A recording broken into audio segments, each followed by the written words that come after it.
Hey gang, Captain Mike Anderson here with Reel Animals. Today I want to talk to you about live bait versus artificial. You know, one of my very favorite things to do is to get on the water and throw artificials. Here's the problem. The problem is certain times of the year, it's a lot more productive if you want to catch numbers of fish to be throwing live bait. In the spring when the hatches happen and the bait gets up on the flat, you know, it's sometimes really hard to get those fish to eat a piece of plastic.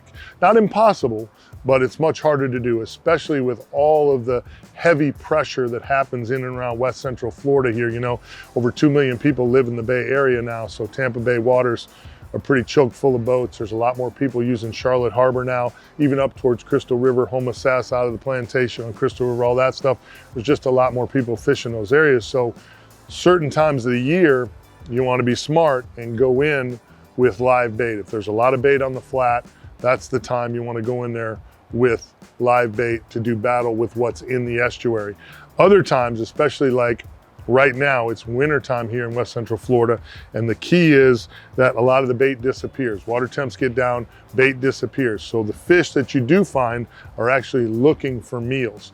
It creates kind of a competitive environment. So that's when I like to be throwing artificials. The colder months, water temps are down, their energy levels are up. All those things kind of induce a much better opportunity on artificial baits. Here's the other thing. If I'm searching for fish, okay, say I'm fishing a new body of water, headed over to Titusville, gonna film some shows, wanna do a little pre-fishing, something like that, that's when I'm throwing artificial, because I'm working mullet schools, I'm working flats, I'm working deep grass flats, I'm working edges. I'm trying to find concentrations of fish and cover water. Nothing better than putting some 10-pound spider wire on your favorite bull bay rod, letting it eat and covering water. You know, this is a great bait. This is the Strike King Trout Magic. You know, it's got a great little spinner bait attached to it, add some flash to it. Wintertime, flats can get a little dirty. That little bit of flash really helps. It's a great search bait. I'm searching for schools of fish.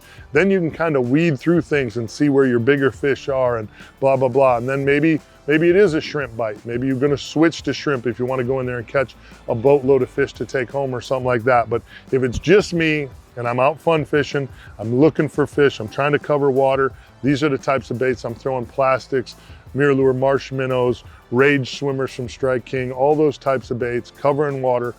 Kind of want to pay attention to what you're doing. Like I said, if there's a lot of bait on the flat, really heavy concentrations, you got birds diving everywhere, may not be the best time to throw artificials. So use your environment to kind of dictate to you, tell you what's going on, so you can get an idea of how successful you're going to be with plastic baits. Hope you have a bunch of luck out there, and I hope this tip helps you out.